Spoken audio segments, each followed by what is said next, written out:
Ladies and gentlemen, today I witnessed one of the most insane chess games that I've ever seen in my life. And that is saying a lot, because here on YouTube, I have a playlist dedicated to completely absurd chess games sent in by you. And this game sent in today is by a 900 rated subscriber. There's still a tremendous amount to actually learn from this game, because there were some very key and instructive moments. But the ending of this game was like a movie, and I'm going to narrate it to all of you. You're going to learn something, but you might laugh so hard you pee your pants, and I am not responsible for any damaged clothing today. And speaking of clothing, this video comes out on 2 p.m. Eastern, November 10th, 2023, and for the next 3 days, the merch store is open. The first ever Gotham branded merch. We got the goatee, nice and clean in my opinion. There's different color combinations, and if you don't like the goatee, or you don't like a hoodie, we got sweatpants, we got t-shirts, but if you don't like the goatee, well, good news, because we have the G crown. And this also comes in mint blue and on black, and yes, I wore 2 hoodies for a YouTube video, but more insane things have happened in the world, like this game. Link is in the description, my friends, and you got 3 days. It's gonna come before Christmas. Get it for yourself, get it as a present for somebody else. 3 days, share it with your friends. It's a merch drop, first ever, Gotham branded, very exciting stuff. A lot of stuff going on. We have the book launch, we have in-person fan events, we got merch, a lot of cool stuff. And this game. And this game. Oh boy. Okay, so our protagonists are Fepper, which if you changed one word in that name would mean something totally different, and Fawaz. So we have India, we have Syria, we have 2 honorary Grandmaster titles. Here we go. Fepper opens up with knight to f3, black plays d5, and white very quickly turns it back into a queen's pawn game and then plays a London. Now, black plays this very interesting move a6. This is how you know you are in the 800 level territory, because nothing makes sense. By the way, I really like that goatee logo. I think it looks really nice. I'm gonna say I'm very happy with it. The G crown is also kind of cool. You know, I think it looks, everybody likes different things. Anyway, c6, e3, so far so good, knight d7. Black has already done several things I really hate. Number 1, black played a6, which I don't like hate, but I like kind of hate. I'm like, why did you play a6? But also, what about the bishop? And like, my friends, this is one thing you have to keep in mind, okay? Knights come before bishops, more often than not. All right, the bishops need a little bit of time to get into the game. You can't do this. And one thing I don't like about what Fepper does here, Fepper breaks away from the traditional London setup. So a lot of you have a very basic understanding of your opening, but you don't exactly know where your pieces belong. And the knight just doesn't belong on c3, unless it's gonna go gallop into the position, which it's definitely not going to do. This is a thorn bush. It's just, there's nothing there. So what you should do is finish the pyramid and then put the knight on d2, or the only way to put the knight on c3 would be behind the c pawn, okay? So just like little things like that. Now you know the d and c pawns, they go together. I don't like this move. I don't like it, you know, because how is this knight gonna play a role in the game? Black plays e6. Okay, black building this light squared structure. And I really don't like white's next move either, okay? White should be trying to develop and castle. You gotta give everybody a turn. Right now, you're not gonna beat anybody in 5 moves. You're just not. Nobody can win in 5 moves as long as the opponent doesn't like try to lose. I don't like this. We're starting an attack, but we haven't even gotten all the pieces out yet. You know what I mean? We don't need to play like this. Play the move bishop d3 first, or bishop e2, or castle. Or castle queenside, you know? But this, well, immediately it pays off because now white is completely winning.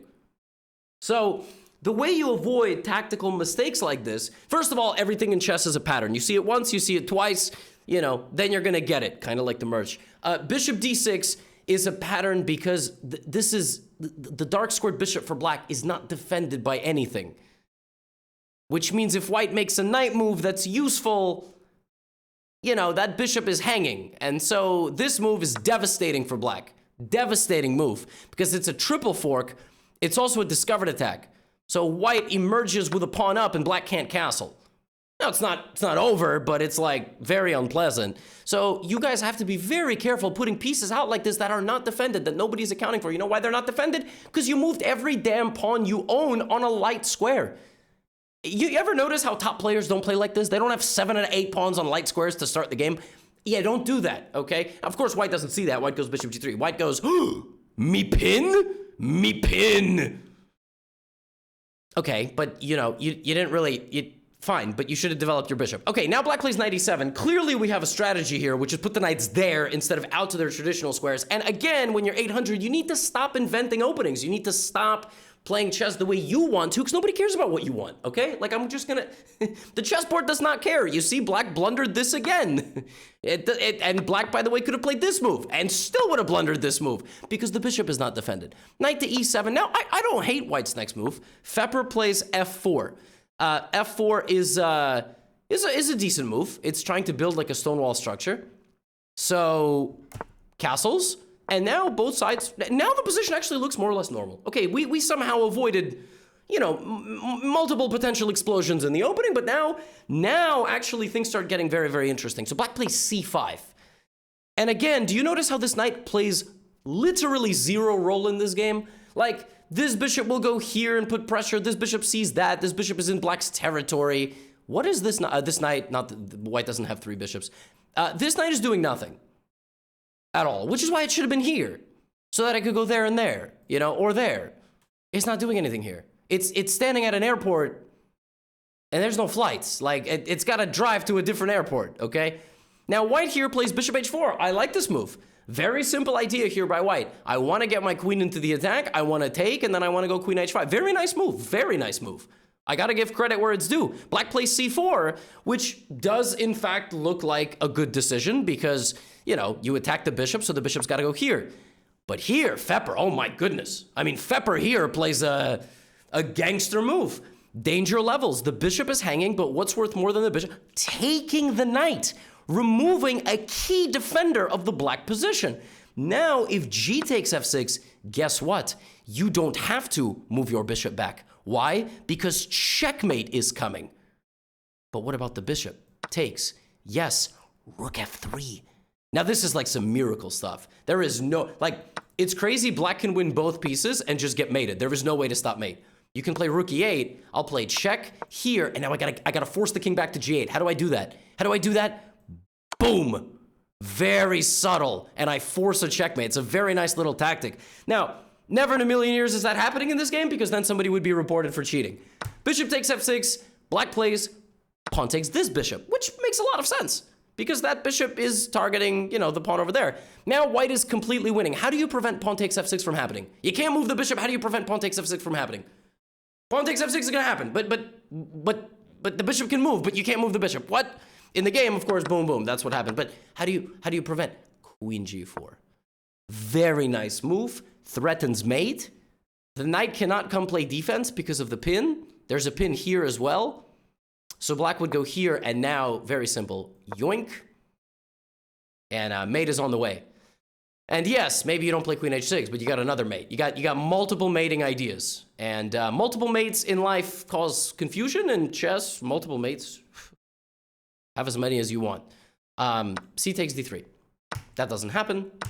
Instead, we have the following position. So white is a pawn up. White has a pleasant position. White has all 8 pawns. Black has 7. And yet, according to the computer, there's no advantage. Now, this Stockfish is accounting for Stockfish versus Stockfish games. Stockfish is not accounting for 900 versus 900. This is a very good position for white. And now, white I love rook f3. Look at that.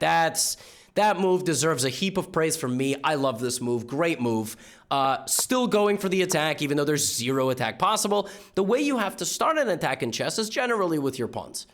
But I love what white does. Look at this, rook f1. And can I just draw your attention to look at all this beautiful stuff white is doing? You notice how this idiot is still standing on c3? That dude is letting the rest of the pieces do the dirty work.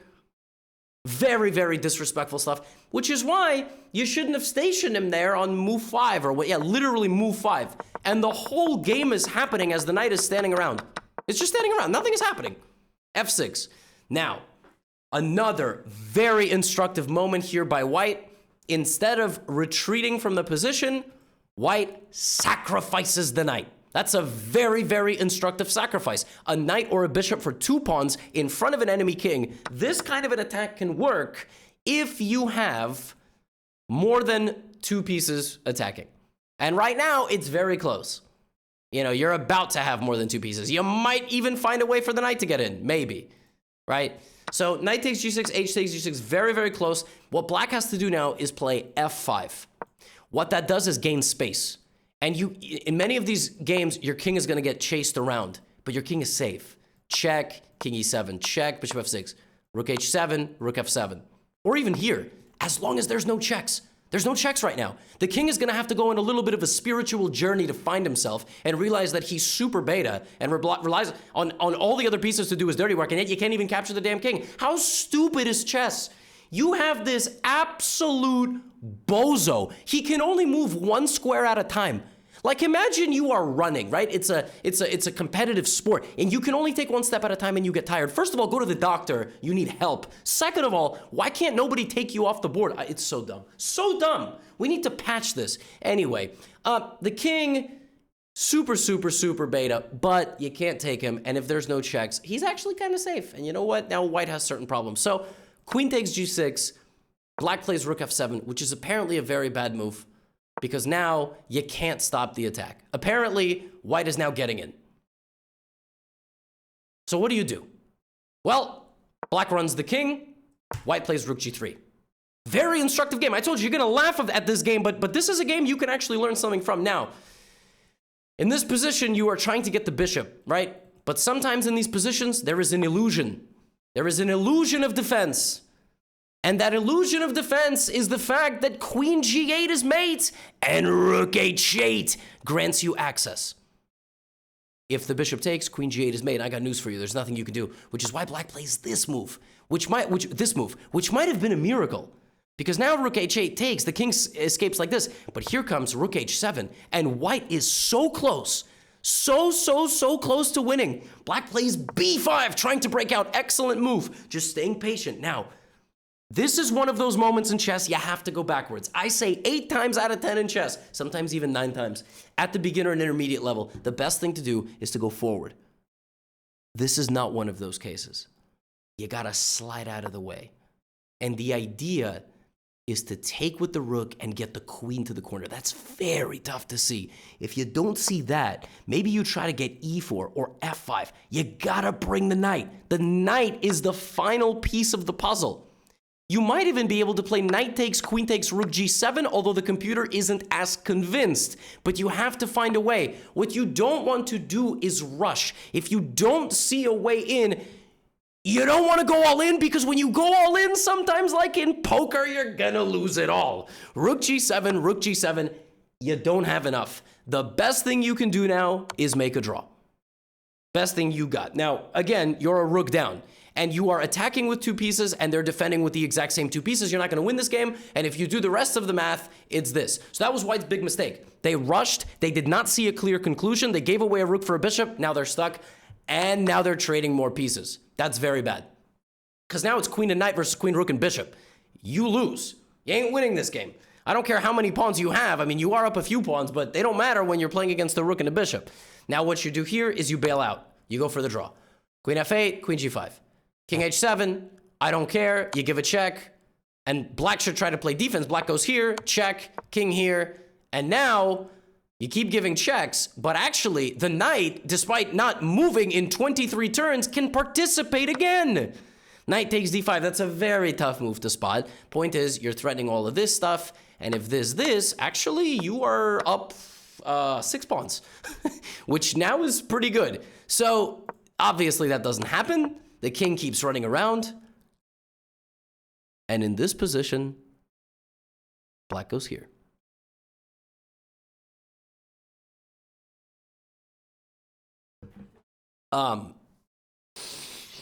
That's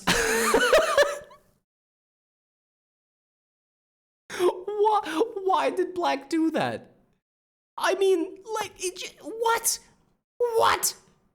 If you wanted to avoid checks, why didn't you go to g6? There's no more checks after this. There's no checks. Of course, white shouldn't trade queens.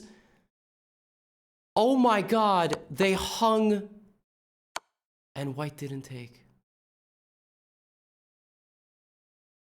White had like 2.5 minutes on the clock here, and had moved their queen, I think 10 times in a row. 1, 2, 3, 4, 5, 6. How could you not play queen takes queen? Oh my God. What? White was so set on repeating moves. White didn't win a queen. White was so sad on repeating moves.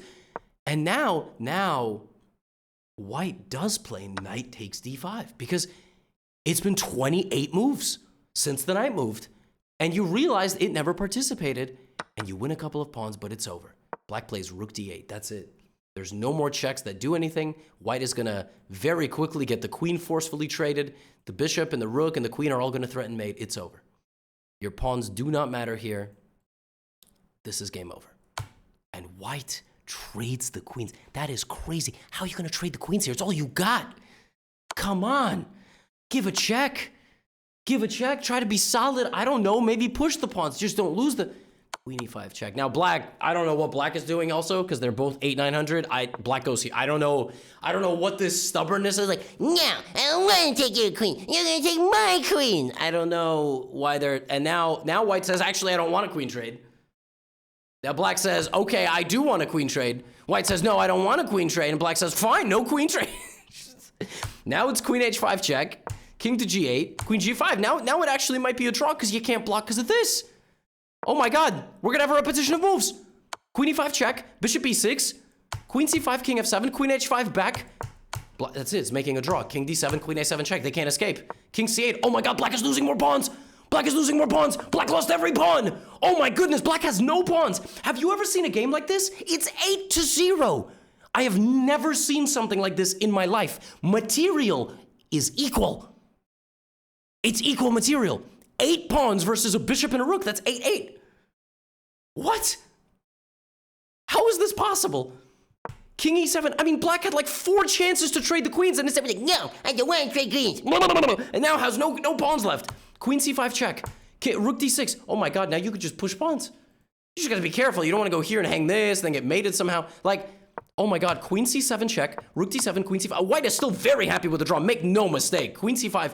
Was that 3-time repetition, by the way? That looked very close. No, it's like the slightly different positioning of the rook. Queen c5, king f7, queen h5, king g8, queen g5, queen g7. Just don't make a draw. Queen b5. Okay, good. Now, Black here should obviously start going for mate. Who's gonna stop mate? Let's not forget, Black has the heavy artillery. White has all these goofy pawns, but pawns don't mean anything until they start walking. Rook e7, what? Check, queen f8, the queen goes back, queen f8, push the pawns. You have 8 pawns, why are you still moving your queen? a4, oh my goodness, queen g7, all right, queen c5. I mean, how many times are we gonna play this game of like, don't trade the queen, trade the queen. Black said, no, I don't want to trade the...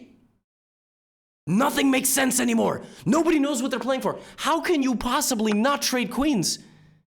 You just win all the pawns. I mean, this is so easily winning. If the pawns are on the same color, the bishop just butchers them. You blockade them. You put bishop and king, and then you just win all the pawns. What is Black doing? Why is Black moving the king when they're not even in a check? Black is just stuck in a zombie loop. Queen h5 check. Moves the king again. Queen e5 repeating, and finally Black takes. Okay. Okay, it's over. Okay. Takes. It's over. The bishop is going to start feasting, and just so you know, like, this looks scary. It's not. There's nothing you can do here. Because the thing is, none of these pawns are actually walking into anything meaningful. So, king f2, bishop b1. It doesn't matter if all the pawns are on... Look how easy it is to win a pawn. Rook b7. And then I have to move this, and then you go here. And then once you start splitting the pawns apart, it becomes a lot easier, and they're just too slow. They're just too slow. This is not going to work. They're too slow. Bishop f5. Even this now, e7, bishop takes. Like, it just doesn't work. It just doesn't work. Actually, bishop f5 technically blunders a little fork, and if takes e7, e8. Got to be a little careful. fe5, and Black plays bishop. Okay, everybody knows that when you can take a pawn, it's better to just attack another one. Now you can't take anything. Rook c... Oh my goodness! Whoa! What about a4? White says, you know what? I'm gonna run my king forward. Oh, but it's rook a3. But my friends, this is like a movie. This is Sparta right here. The 300 soldiers that held it down. This is the king and his pawns. He stood there and went, each of you will die for a good cause today.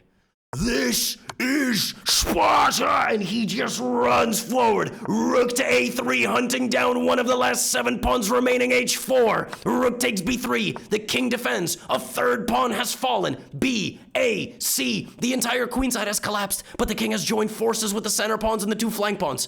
The board is now going to get cut in half as black tries to systematically blockade the pawns and win them one by one, and then deliver a checkmate with king and rook, because black doesn't have any pawns. Black can't promote to a queen. G4, bishop d5 blockading, king to g5. A fatal mistake. White needed to advance the pawns together like this. That would have gotten him somewhere. That would have been really dangerous. But instead, he accidentally abandoned the pawn on the back ranks. It's over. He's lost half of his pawns. And that's very important because that pawn was the base of the chain. And now he's going to lose both of those pawns as well. H5, you don't stress. The pawns are walking to their death. You go rook e4. King f5, you lose this pawn. You're down to 3. You ain't saving this game with 3. At that point, black can even sack the bishop.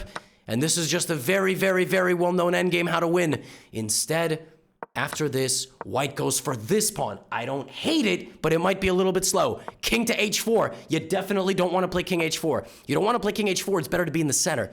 If you get your king cut off on the edge of the board, he loses access to so many squares. You have to keep the king in the center if you want to survive.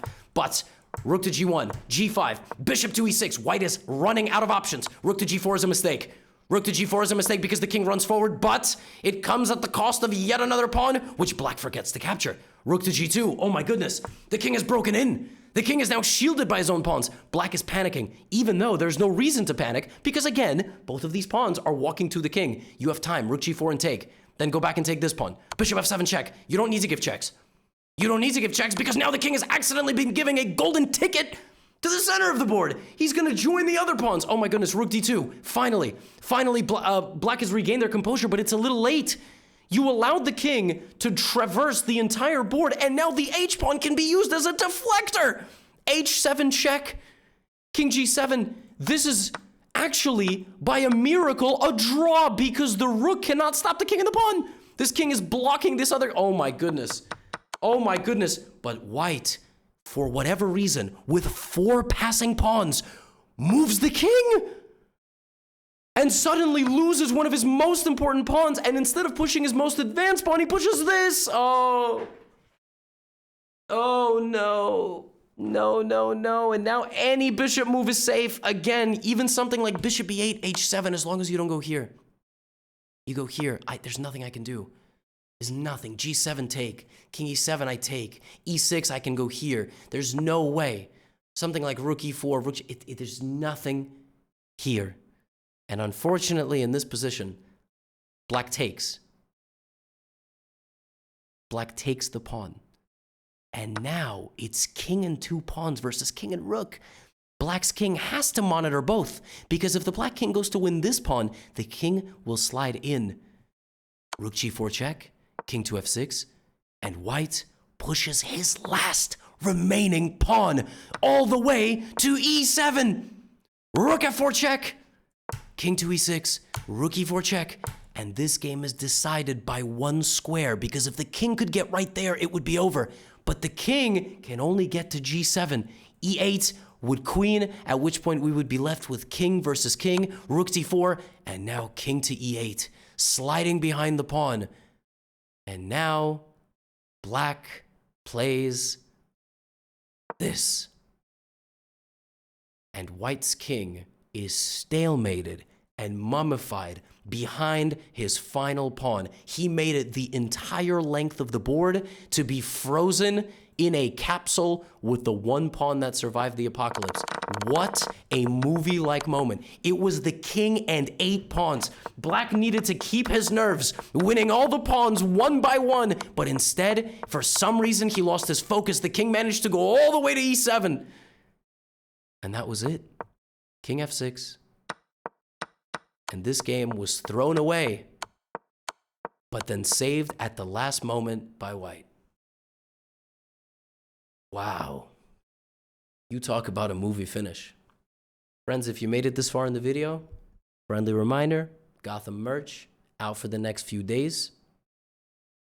That's all I have for you today. Get out of here.